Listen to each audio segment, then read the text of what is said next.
Was so entertaining, wasn't it? But how many times, Nige, did we see Chelsea get caught out with the high line tonight? Too many. Way too many. Listen, we have so many conversations about Chelsea and this whole blueprint of what the club is. I'm going to say it now. They'll never get any fruitfulness from this blueprint with young, buying young and flipping. Doesn't matter who the manager is, because experience is priceless in a game of football. And when you look at this Paris Saint-Germain side, we say wow about the amazing young talent they have in Doué, Barcola, and the young sprinkle talent, but they've still got Marquinhos. They've got Hakimi. They've got the experience. They've got Vitinha, and you've got João Neves. So you've got the balance of experience and youth. If you try and go all youth, you're never going to be fruitful in anything. You look at the defending today, the high line, how naive they were. Jurgensen gets named the starting goalkeeper, and he makes a mistake, a stupid mistake at 2-2, away from home, at the Parc des Princes. You're 2-2, defending champions of this competition, and you want to try and play a ball out the back and give the ball away and then nearly make the same mistake again. Well, I'm happy that I saw Enzo Fernández absolutely shout at him and have a go at him, because that's what you want, to get frustrated. That wasn't allowed yesterday. What? Yeah. No, that wasn't allowed yesterday. Picks and chooses. Okay. Oh, no, I'm not picking and choosing. There's a difference. No. I wasn't allowed yesterday. No, don't try and play me. I know what you're trying to say.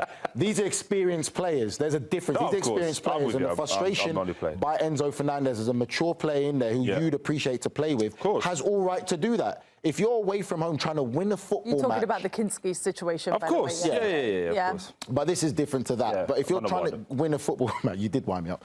Trying to win a football match, I want that. But this is, again, about the naivety of this Chelsea side and how they defend and how they approach the game. And even Dembele's goal, Fofana's defending. Chelsea do not have good enough centre-backs. Well, here is, Troy, you picked out tactically one of the goals that Chelsea did concede here. I just think the naivety, obviously they had the Cole Palmer chance, right? As it's here, 93 yards to get to the goal. But look, as this develops just a little bit now, this is a foot race, 77 yards, with Dembele, one of the quickest players in world football. And your whole team is halfway in the opposition half. Now, Fofana and Cucurella, they're sprinting to get back. But now you're leaving yourselves 1v1 with the Ballon d'Or winner and somebody who is known for his trickery. It's like they're all watching the game happen, and that's the inexperience. If you had an older experienced guy, they'd know their pitch geography. They'd be like, "I'm not supposed to be here. Like, let's just back off." It is naive, and it's constantly naive. And yes, these young players are talented. We're not talking to their talent, but you need people. I wholeheartedly believe in this, because we all had it as players. You need older people to teach you how to be a pro, what to do in certain moments, how to get on with the game and read the game, and as this is coming in, just speak you through it. You don't learn experience by just having one game, 10 games. You have hundreds of games. You have to keep winning. And Chelsea, to Nigel's point, Chelsea have spoken about how this team's going to grow together and win together. Well, how if they never know when to win?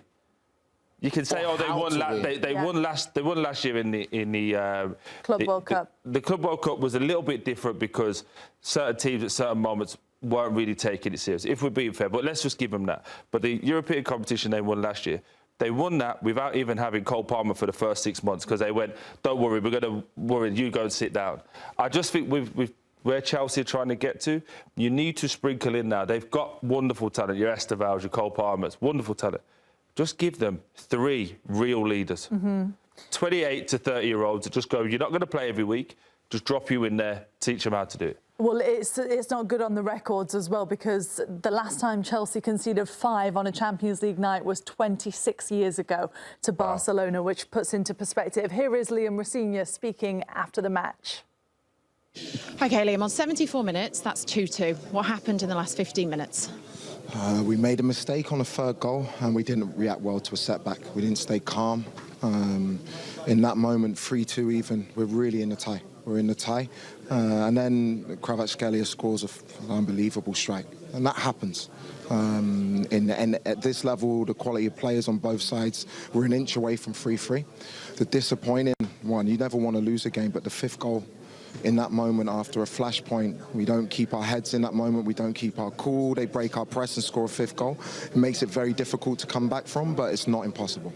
I want to ask you about Philip Jorgensen as well. He made a couple of good saves tonight, but ultimately he was playing some risky passes. Was that a directive that you wanted to see, that braveness for a start, but then ultimately it was mistakes that led to a goal? Of course, you have risks playing everywhere you play. You can kick the ball long and it can come back very quickly into your net, or you can play short and build. That's the risk that we take. Myself, I'm accountable to that. I ask the team to play a certain way. Yeah, it's a shame.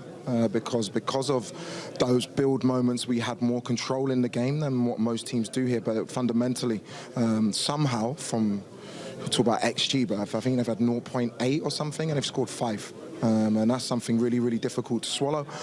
We don't have a lot of time to digest. We've got to get back on the plane. We've got to make sure we recover, ready for Newcastle and ready for PSG in the next leg.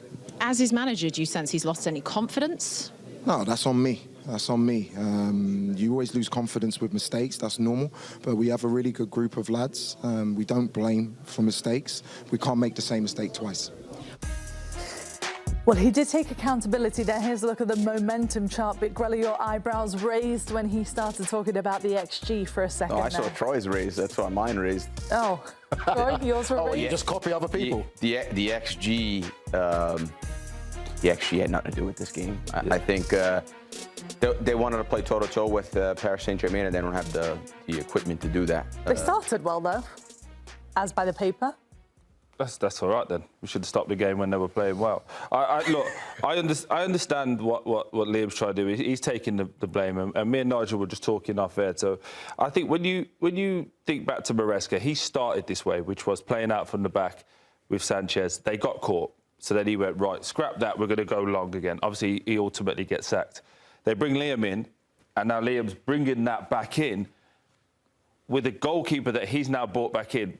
But the same mistakes are happening. So players have to take responsibility. But no, you wouldn't have liked that yesterday if had someone do that to Kinski. Because Kinski's a young kid who hasn't played for a while. Jorgensen has played some games. He's been in and out. There's a difference. You've got to look at the situation individually. This is a worse Jorgensen has played.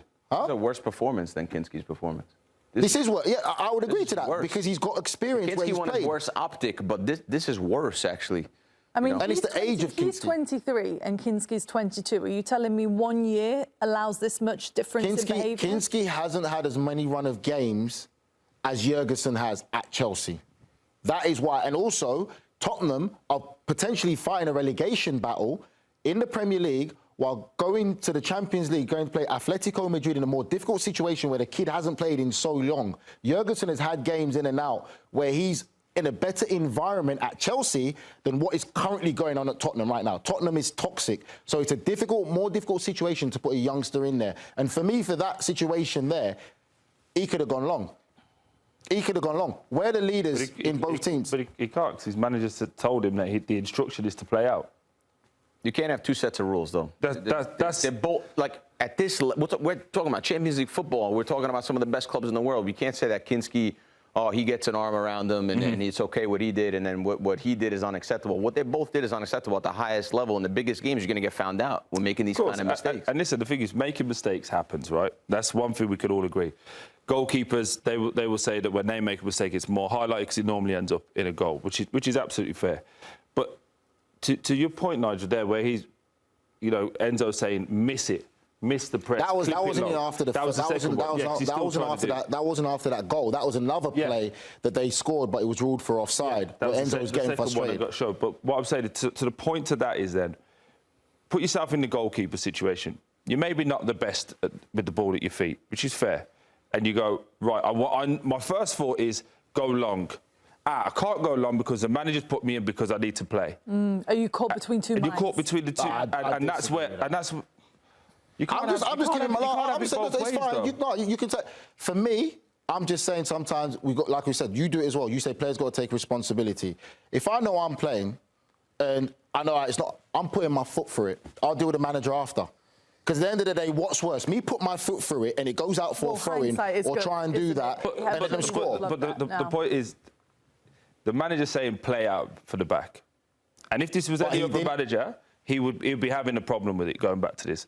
Obviously, he's got friends who's trying to look after him. But since Liam has been back in, they've gone back to playing out from the back. Yes. Sanchez has been dropped from making mistakes playing out from the back. Jorgensen has now been told you're the number one, playing out from the back.